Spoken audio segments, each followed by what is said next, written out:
Hello, Lauren. How you doing? Fantastic. How are So I'm you? here with Lauren Wells. Great. I'm doing great. Just wanted to interview you since the sales competition. I've been a very worthy winner.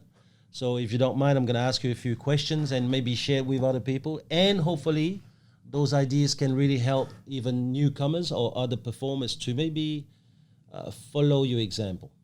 Is that all right? That is perfect. Okay, if there's anything that you don't want me to ask, just say no, I don't want you to ask this question, all right? Okay. How was the competition? It was scary. It was hard. What was scary about the competition? I think everyone looking at you, plus not knowing what they're going to ask you. Like normally, I'm such a prepared person. I like to know what they're going to say, so I'm mentally prepared. But it was hard not knowing. But it was the same thing for the other 13 competitors, right? Oh, definitely. Yeah. So did you feel the stress when you were on stage? Did you feel their stress? I felt something. It was more my heart. I could feel it as I was talking. It was going boom, boom, boom, boom, boom, all the way in my chest. Because you guys made it like look very, very simple. Like whenever you were on, I mean, I was watching you and I thought, no, she's a natural. Have a look. There's not even an ounce of stress here. Oh, there was stress. So what were you telling yourself in order to get rid of that stress? Remember how we were doing training in December? The words I used to say? What was that? Fuck it. Just do it. You'll be right. All right. So here it is. Let's take it now from the beginning. You came to our recruit training in December. Yes. And I think you did very well. Then what happened? How come you decided in December, I'm going to enter this competition? You told me I could win. You said I had the potential. I was like, okay. And plus having Andrew next to me saying, let's just do it. Right. I was like, okay, what have I got to lose by going in it?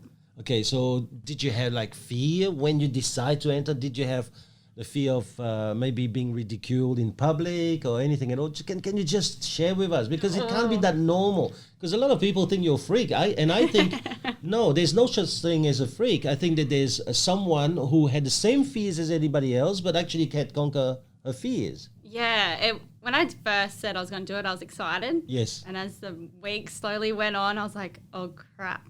Got to start, like, practicing. And then it hit, and I was like, okay, how can I get out of this? I remember talking to Sarah going, so what type of disease do I have? Trying to get out of it. Right. But she was amazing. She just said, you can do this. Like, we've trained hard for this. Yep. You've got it.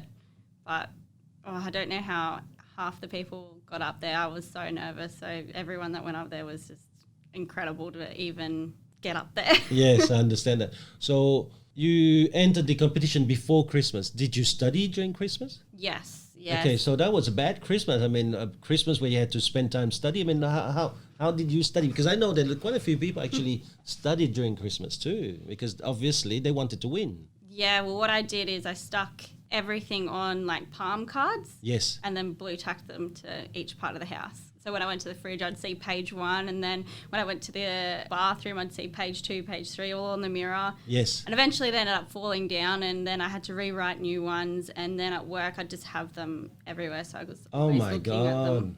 Wow, that is a very good tip. So when you saw page 1 on the fridge, what would you do? Would you try and do page 1, or did you just read page 1 or not? I would look at page 1 and be like, how could I make it better?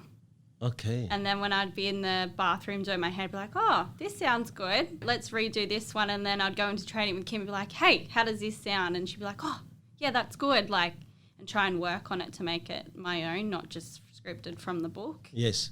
Can I just ask you now a very simple question? Yes. Did you train on Christmas Day or on New Year's Day? No. Okay, that's no, good. All right. I was probably a little bit too intoxicated to see anything. All right. So when did you let go of the kit? Because you knew there were 3 phases to the competition, and the basics was just phase 1, right? And a lot of people studied a lot in that and forgot to do the special technique and forgot that there was a duel coming up. Did you have some kind of method to, this is how much I'm going to put on this section and the second section that much, or not? No, not really, because I love objection handling. Yes. So I was like, I can dance. I do buyers. I'm starting on listings. Like, that'll be no problem. But the special technique, that was a little bit harder because I wasn't quite sure what to use. But Yes. I'm confident with the 3 houses, and we always train on that on a Monday with Darren. So it was just the easiest technique, and not many people know about it. Yes. So, and it kills everyone else in our area. Yes. Okay. And so you went back to the office. You did a lot of training with Kim Yes. and Sarah. Yes, and Sarah. Okay. So can you take us through that a bit? So every Monday we did training with Darren. Tuesday was training. How long is that training with Darren? I mean, An hour, Wow. 8 till 9. Okay, that's a very special time, having a man like that teach you stuff. That's Yeah. great. I think also having Darren as your leader, you don't want to disappoint him, so you're always trying to think on your feet, because he's so good. He can just go bam with something at you. Right. But training on Tuesdays, Kim should throw random ejections at us, plus go, what's page 1, what's page 8, just to trigger our memories to make sure we're all on the ball. Because when we didn't know what we're walking into on stage, it's just like, you got to know it off by heart like that. Okay. Do you know, it reminds me of podcast I was listening to where there was a pilot who flew an A380 from Singapore to Sydney. And on the way from the hotel room to the plane with his co-pilot, he would do exactly that. So he'd say to them, all right, now engine 2 shut down. What do you do? 4 engine just shut down. What's the first thing you look at?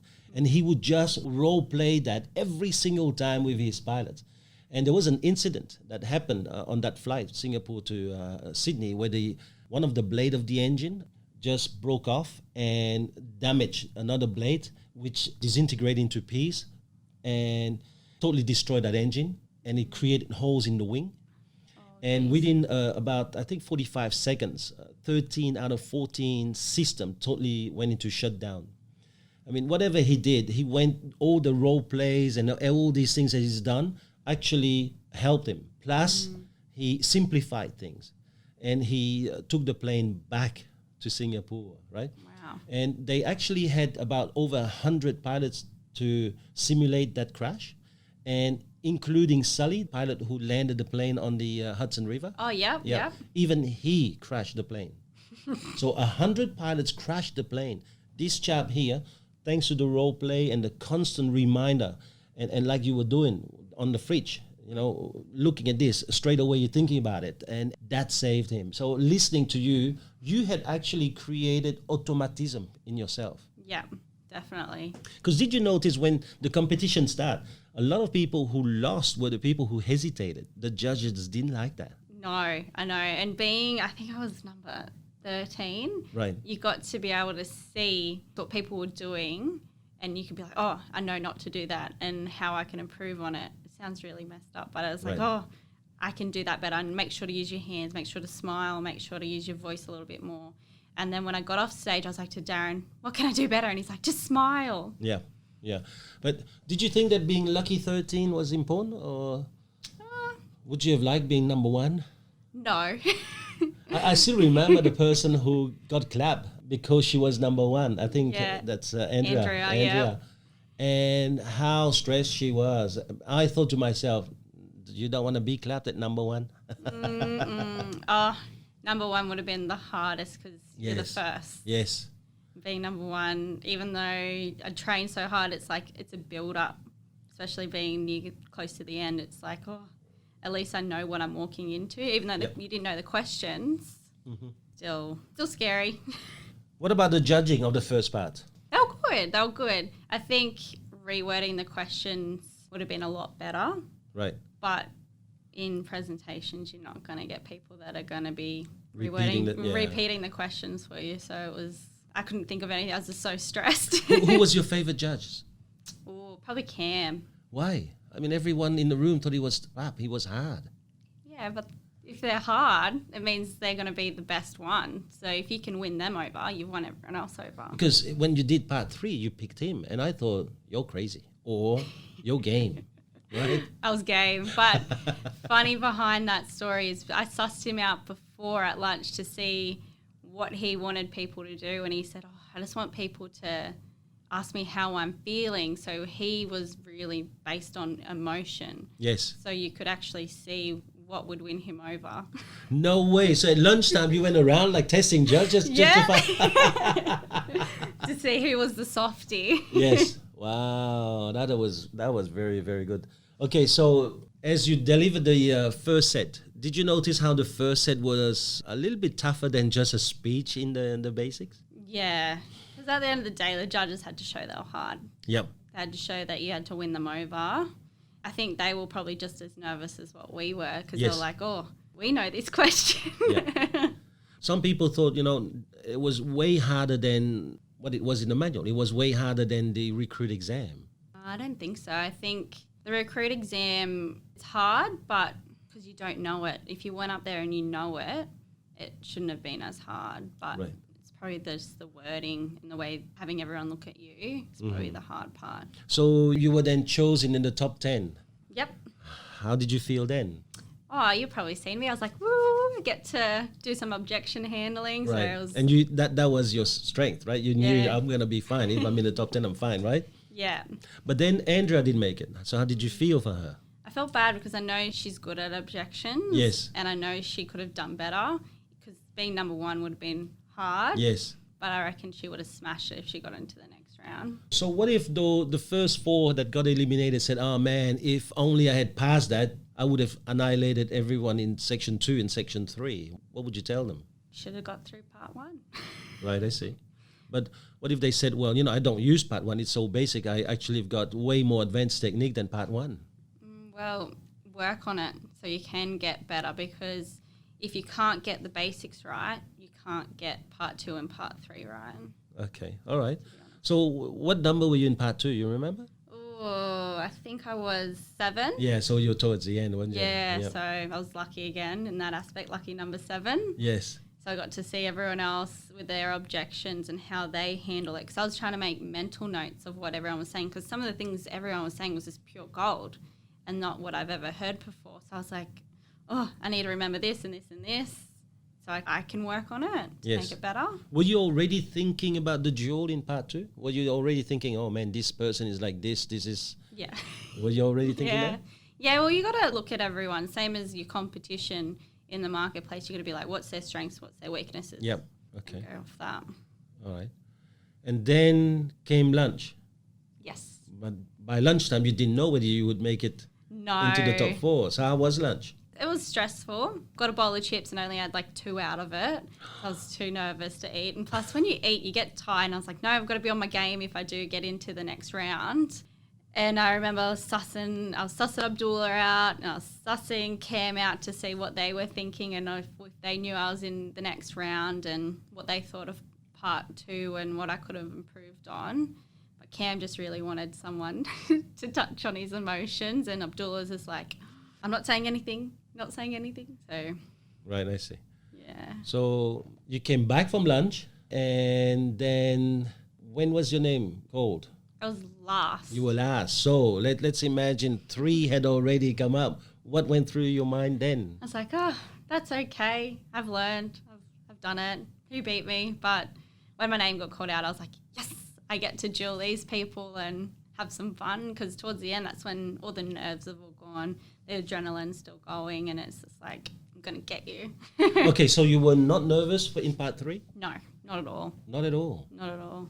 I think that maybe that was the winning formula then, because I think that a few competitors were tied. I could see that they were already tied. The energy had all gone. They had spent everything in the morning. Yeah. Did you notice that? Did you feel that? Yeah, they were all very drained Yeah. And you were not drained, because I didn't have lunch. right? What happens when you eat lunch? You get tired. You want to have a nap and nap it off, especially being in the club. Like, you're going to have fatty foods and everything. You're just going to be like, oh, I just need my nap. Mm-hmm.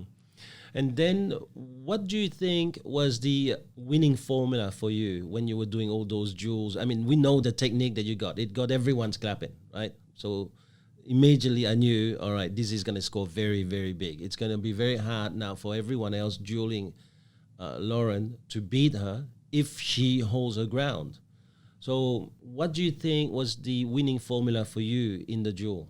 I think really is what you said to me a couple months ago in December is that how you say things is the way that people perceive you. So I remember saying, oh, if people think I'm young and inexperienced, Yep. I've got to show them that I'm not. I'm going to show them, even though they're older than me, I can show them that I'm better. Okay. That was going through my head. Keep the energy, show them that I can prove them that I'm not just young. Yep.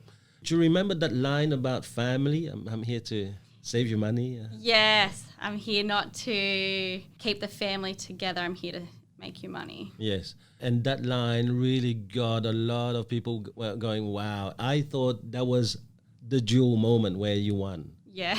I could see it. So I saw straight away, all right, looks like Lauren's going to take it. Because what you did was to mesmerize the judges. You see that the judges, this is how they work, right? They work on their field, but they also work on what's happening in the room. They can't see the room, they don't turn around, but they take that too, you know? Like now, some just can be controversial and go, no, I don't care about the room. But you had won over the room, and that made it very easy to win over the judges. Plus, after the special technique you had won over the judges. Yeah. Did you notice these things? Because I could see it from the back. I didn't want to have an ego, but I Yep. could feel that what I was saying wasn't just crafty, that it actually made an effect, like it actually made sense. Yes. And that's when it takes two agents together, from someone that's being crafty to someone that actually makes sense, because it all comes down to money or time. Mm-hmm, mm-hmm. People don't care if you're crafty, because that's not going to make them money. Right. Okay. So after session 3, you sat down with your team. We had about 10-minute breaks. Yes. What went through your mind then? Oh, that was so scary. Everyone was talking to me, and I was just going out one ear, and I was just like, okay, just breathe, you're fine. Like, Darren was telling me like how good I was doing, and I was just like, oh, I don't care, I just want to relax. The nerves are gone, it's all finished. Like, how much fun I had. And Andrea, how much fun? Are you crazy? Towards the end, it was just so much fun. Like, it's like training at Gorican office and Charmhaven office. Like, we all do similar training, so it wasn't anything different. I think that's where part 1 and part 3 were so different, is because we don't train so much on page 1, page 2, page 3. It's more like objection handle and how we actually tackle it without coming across offensive or aggressive. So that's where I actually had fun, because I knew what I was doing. Yes. Yeah. So during the break, I couldn't. did you sit down? Did you? Yes, I sat down and just was. Was you psyched out, or what happened? Oh, I can't even really remember. I just remember sitting there going, "What's happened? What just happened?" It was just a blur, really. Yeah, I'm really trying to go through the psychology of that moment, because it's special. You know, that experience you have, nobody else in the room beside the top 4 could go through. Yeah. And so the 4th person was announced, and it was in your name. What went through your head then? I'm getting more than $200. Okay, so then number 3 was read out. Oh, and then I was like, oh, I'm in the top 2. That's exciting. You're Yes. getting either 1,000 or 2,000. Woohoo!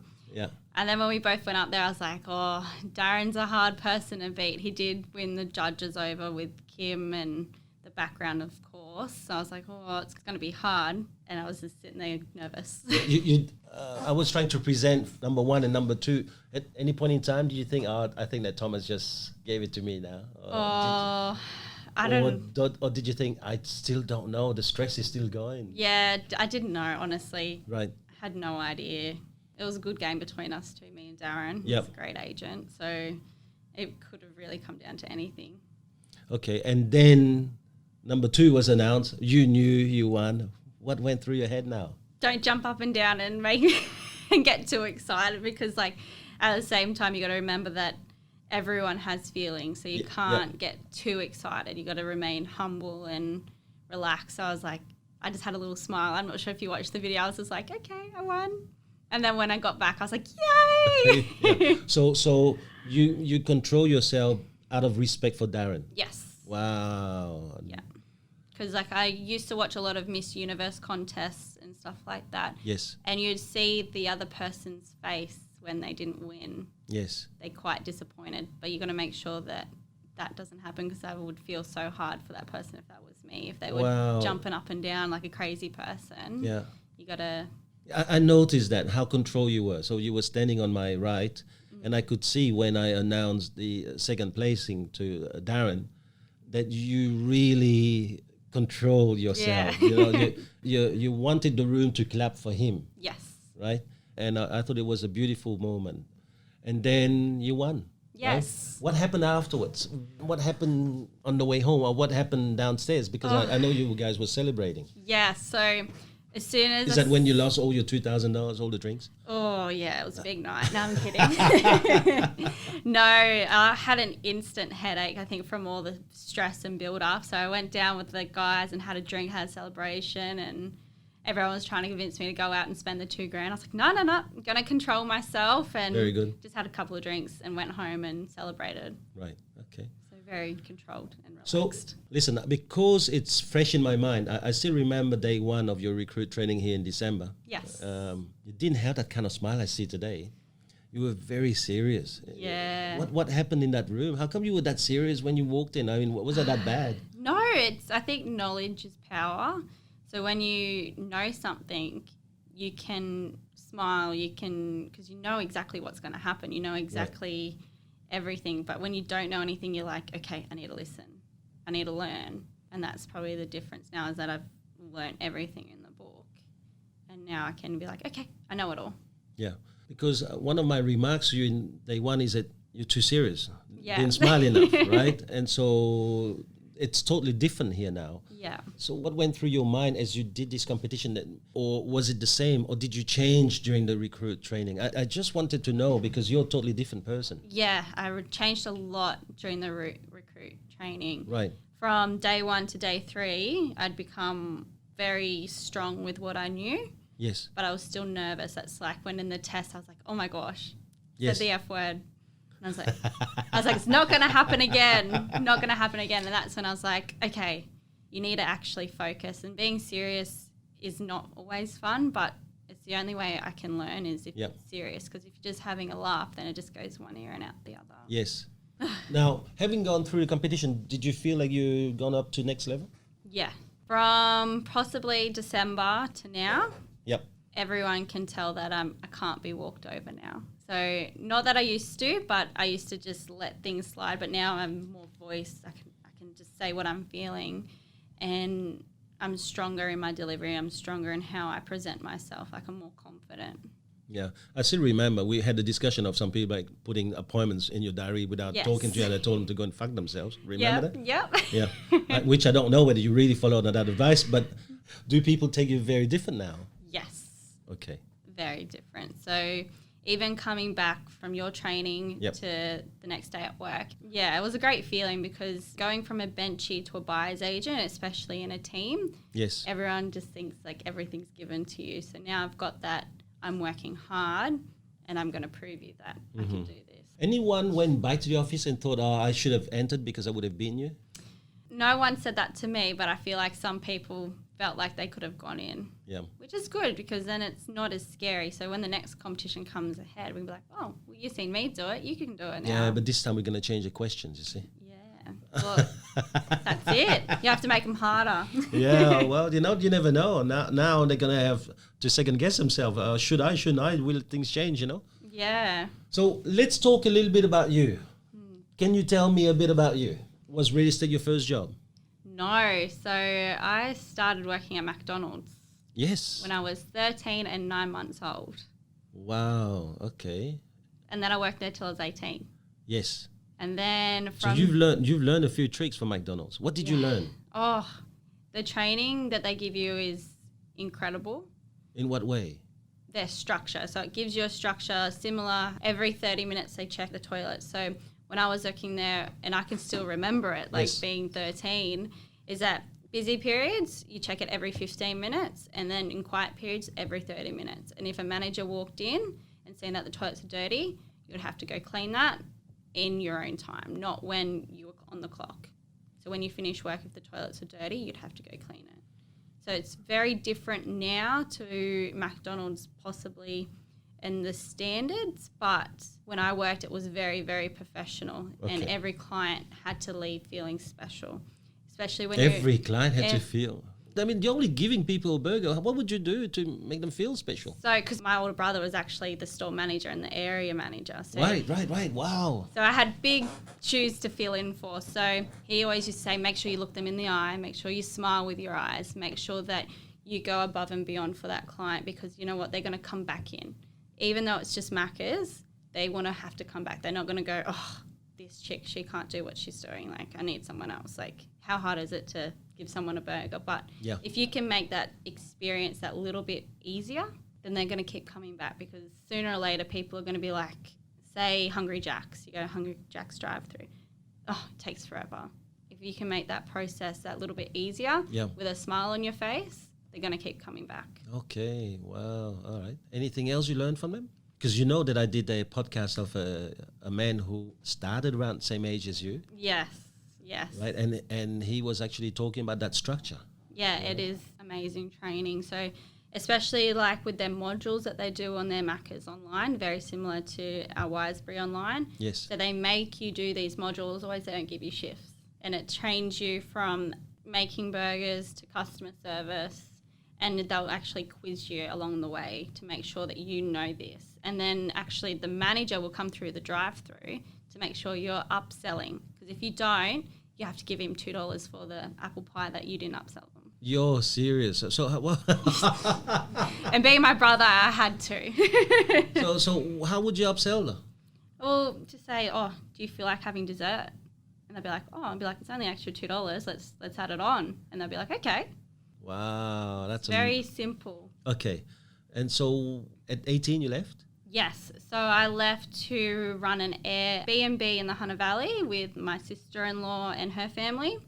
So up in the Hunter Valley, it was just a little cottage. It was called Mullavilla. Just sold it. What is it? Mullavilla. Mullavilla, It's on the outskirts of Wollongbar. Okay. And we just used to serve lots of wine, which was fantastic. And I had an old convict jail, so we actually used to do tours around the old homestead and little things like that. So it was very, very quiet during the week.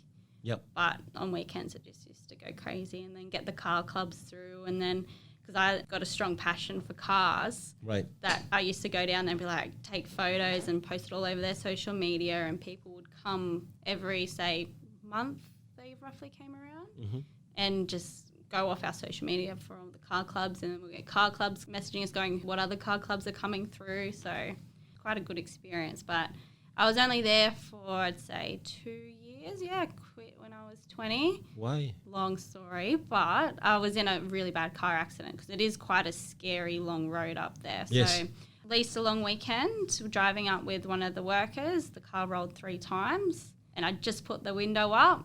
So if the window was still down, I would have lost at least an arm.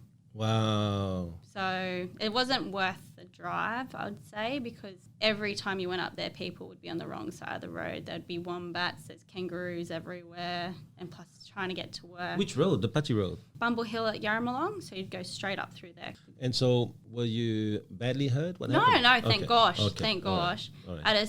At the end of it, I was like, let's find something a little bit closer to home. Okay, so what did you do then? Worked in a coffee shop at the bottom of Bumble Hill at Yarramalong. Yes. So I used to work there 7 days a week.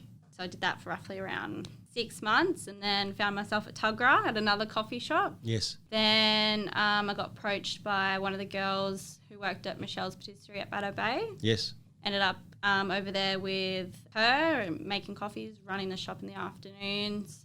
And then from there, I applied at Wiseberry. So you've been doing like 4 jobs in hospitality after McDonald's. What's got you to move from there to houses?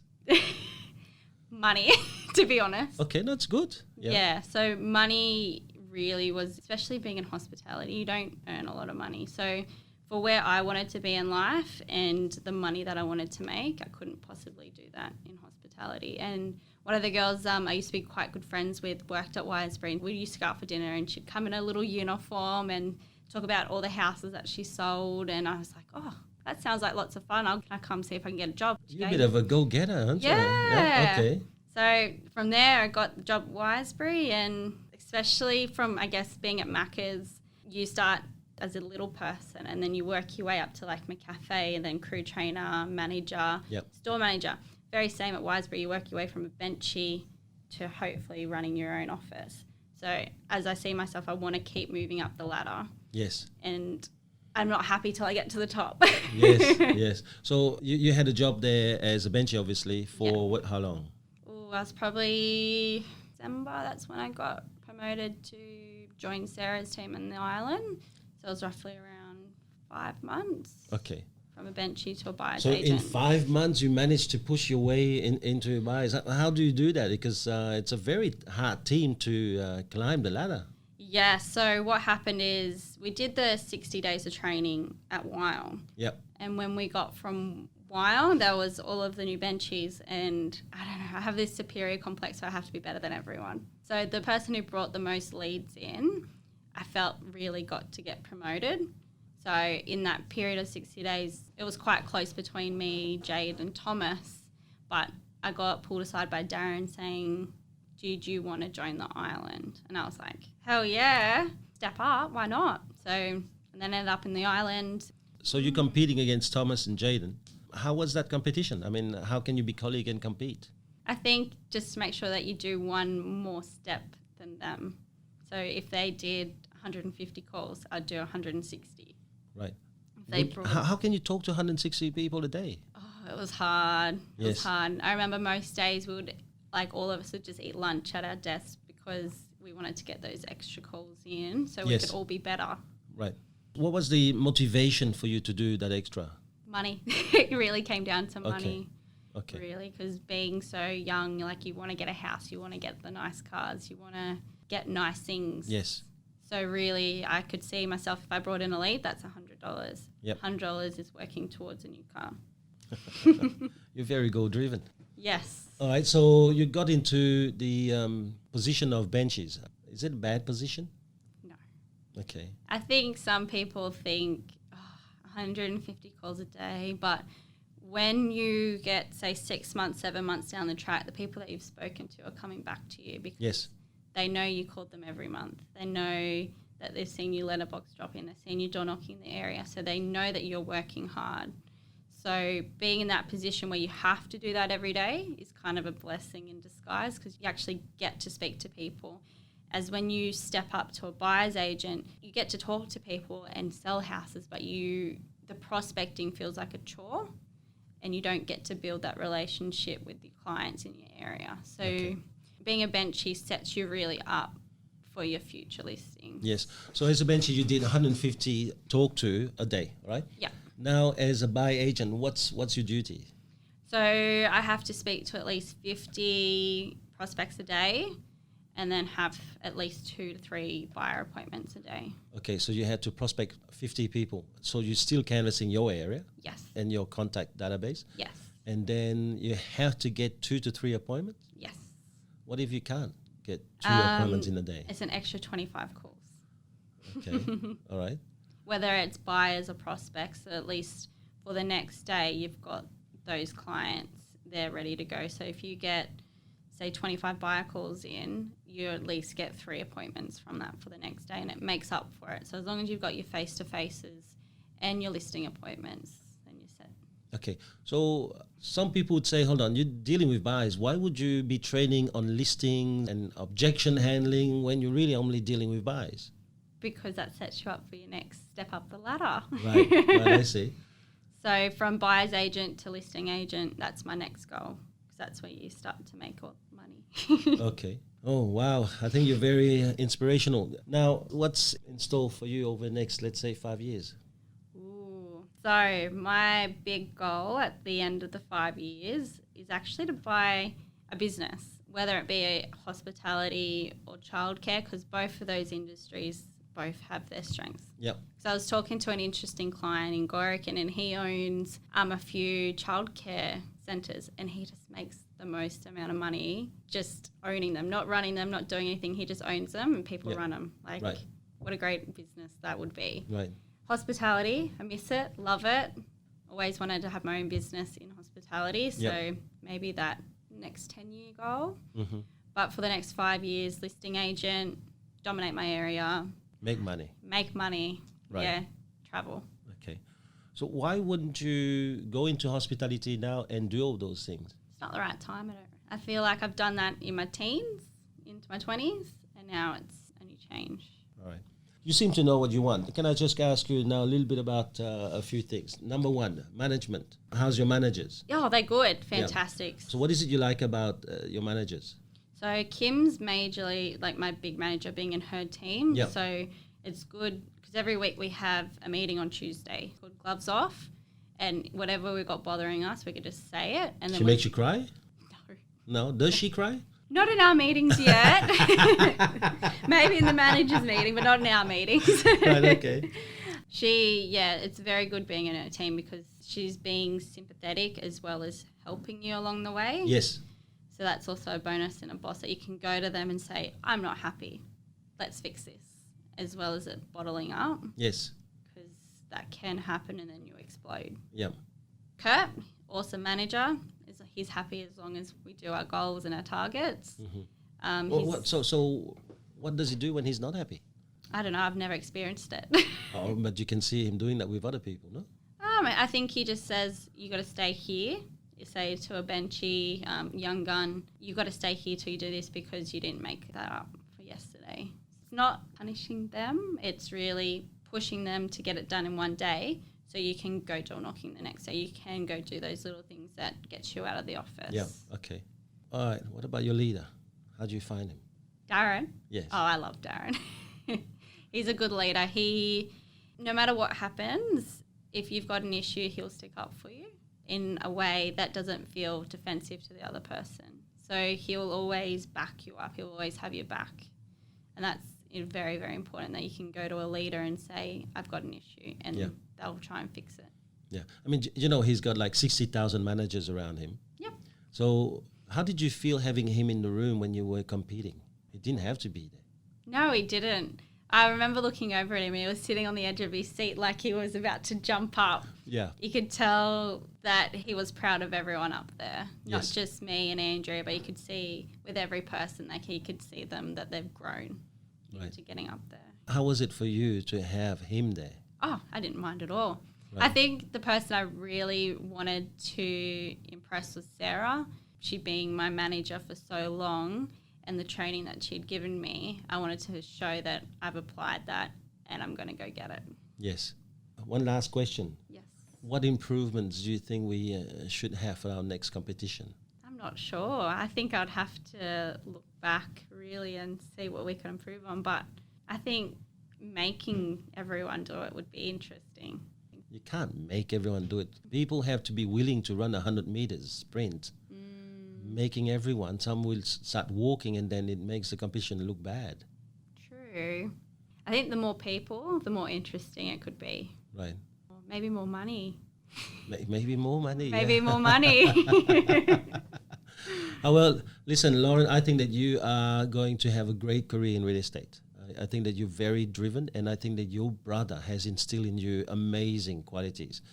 No matter what, I can see those qualities coming out now, and it's an amazing thing to look at and watch, is that how those managers that you have in your early childhood, if they are really competent and great people, they instill in you things that you're going to carry for the rest of your life. Yeah.